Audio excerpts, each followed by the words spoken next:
Hello, it's the comic book guy and welcome back to Invincible. Today we're reading issue number 2. In the last one it mostly focused around Mark Grayson, aka Invincible, getting his powers and learning how to be a hero and trying to find his hero's identity through his costume, which by the end of the issue I believe he did. So let's continue with Mark Grayson into issue number 2 and see what happens next. Okay, son, you may have noticed by now that I'm not like normal dads. I've avoided the subject for far too many years, and your mother and I have decided that it's time you knew the truth. We think you're old enough for me to tell you where I really come from. Millions of miles from here, out in deep space, is the planet Viltrum, a cool blue oasis alone in a solar system much like our own. I was born on this planet. Its people are not completely unlike humans, although they and I have abilities in addition to what humans have. We can fly, move at super speed, and possess great strength by human standards. Viltrum was a planet that had achieved a perfect global society. There was no illness, no murder, no war. It was a relative utopia. With no conflict at hand, our High Council refused to let our society become complacent. Council members argued that rather than revel in our own newfound perfection, we should take it upon ourselves to ensure that other races lesser developed than our own should be allowed to develop to our level of advancement. It was agreed upon unanimously. Shortly after the High Council had approved the idea, the World Betterment Committee was formed. The first step of the initiative was to locate other planets that were in a crucial stage of development. Planets that were far enough along that the possibility of greatness was there, but were not so far along that their outcome was already decided. The second step was to install global defense systems to protect the planet from space-borne menaces, both natural and unnatural, that might prevent the survival of the civilization. The final step was to send a team of scientists down to the planet's surface to assist in the advancements of the civilization's technologies. This team would stay behind on the planet, monitoring its progress. Word travelled around our planet about how much good the World Betterment Committee was doing. Soon, it was the most popular profession on Viltrum. Of course, when I came of age, I signed up for duty. I was on the search committee. My job was to locate and suggest planets that might be eligible for our interference. By then, the operation had been expanded and perfected. I was stationed on a mobile base that travelled from planet to planet as we discovered them. I was in my third year of service when I discovered Earth. I convinced the committee to do a physical inspection of the planet. During the long journey to Earth, I used our long-range sensors to study the planet and the civilization that lived there. By the time we arrived, I had grown fond of Earth and the people on it. I was fascinated by the achievements they had accomplished in just a short time. I pleaded for authorization to add Earth to our betterment schedule, but it was deemed too crude and not developed enough for our interference. I refused to give up and offered an alternative solution. I volunteered to locate to Earth and be its sole protector, dedicated to the survival of its civilization. Due to the Earth's location in such a remote area of the universe, I was warned that there might not be any chance of returning. I went anyway. No amount of research could have prepared me for what I would experience upon my arrival. Earth was a vibrant nest of individuality. I marvelled at the people I saw as they scurried about their daily lives. It was there, among the people, that I instantly knew I had made the right choice. I might have even forgotten what my mission on Earth was, had I not been so abruptly reminded. With my mission clearly at hand, I went to work. The people of Earth needed someone to keep them safe, and I was here to protect them. It was less than a year before I met your mother, but that's a story for another time. I know this is a lot to take in at one time, but you're old enough to know the truth. And unfortunately, I'm not done yet. On top of all this, there's more. You see, you're getting older, son. Things are going to start to change for you in a few years as you hit puberty. You're going to start to get acne, your voice will start to crack and eventually change. You'll begin to grow hair in strange and new places. You're going to start looking at girls in a whole new light. There's a good chance that you'll start to develop superpowers.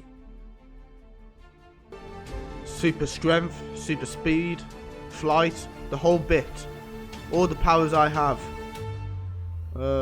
Mark, do you understand? Well, I'm going to be able to fly. Yeah, I can fly. Screw this. What the? Is he stealing game boxes? Huh? Back off! Aren't you out a little past your bedtime, young man? Actually, yeah. That was a BB. You don't want to see what I can do with a golf ball. Now, who started it? I'll give you one guess. Way to go, Rex. We had the element of surprise. Sorry, bot. It seemed like a good idea at the time. Well, try to leave the good ideas up to me. And, we're going to need one real soon. You got that right.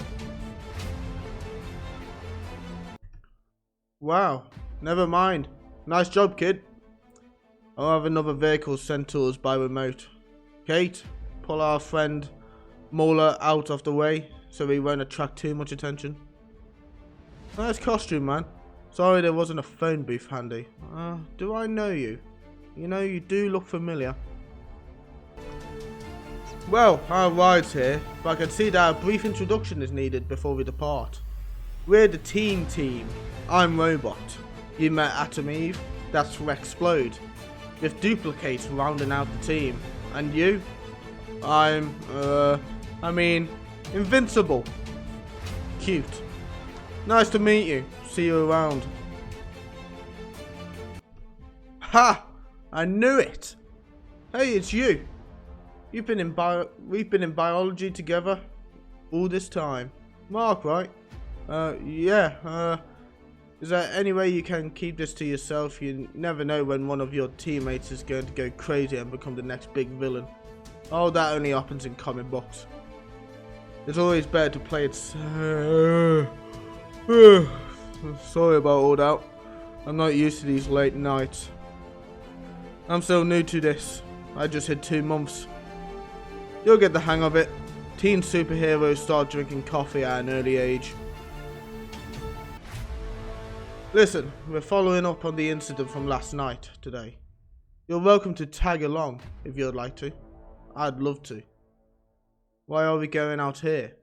Do you take the bus to your team's secret base? Are you kidding me? I can fly. Come on, we can change back there. Oh, you come here often? Every day. Nice place. Do you know of any other secluded places around here? Wow, that was quick. Thanks. I guess not, but now that we're in costume, how do we get out of here without being spotted? You'd be surprised how rarely people ever look up. A bridge, huh? You're late. I assume that's our new friend from last night with you. Good old. He's wearing a much nicer costume. Kate and Rex are out on another mission. He'll be of good use tonight. Speaking of which, if you had gone here 3 minutes later, I would have had to do this alone. Come on. I erased Molar's memory from last night and left him close to the toy store he robbed. He'll be disorientated and will more than likely seek out familiar ground. My hypothesis is that he will lead us to the base and he'll be able to figure out what his plans for the game systems were. I've been tracking him from here, but we need to be on site when he arrives. I was afraid I was going to have to leave without you. Sorry about that. Don't worry about it. I'm not even sure I'll need you. There he is. Where have you been? We need those processors. We're not going to have enough to power the robots without that new shipment. I don't know what happened. All last night is a blur. I remember going to get the new shipment at the Toys B. And then nothing. So I came back. I don't think you realise how important our work here is. We badly need those extra processors. That shipment is already in stock by now, and they won't be receiving another for nearly a month. I'm not sure our plans can wait that long. I think we've heard enough. Keep the other one from activating the robots. I'll deal with this one. What makes you think we need the robots to defeat you? Let go! I don't know what you hope to accomplish here. You're obviously in over your heads. You're obviously not paying attention. It will take more than that. I'll see what I can do. Thanks for the help, Invincible. You seem to be a pretty useful guy. Think you might be interested in staying with us? I'll think about it. Is it always this easy? Where am I? What the? Boom. Well, fuck. That poor bastard. That was issue 2 of Invincible. I hope you enjoyed. I enjoyed it. You know, we got introduced to Mark's first superhero team, just like the TV show. Although they met under different circumstances. I can't remember how he met him in the show. It was that alien invasion, I think. But yeah, very good. The Mauler twins, iconic in the show. Hopefully they are just as iconic in the comic. But yes, I hope you enjoyed. If you did enjoy, please like, subscribe, and I'll see you in the next one. Bye.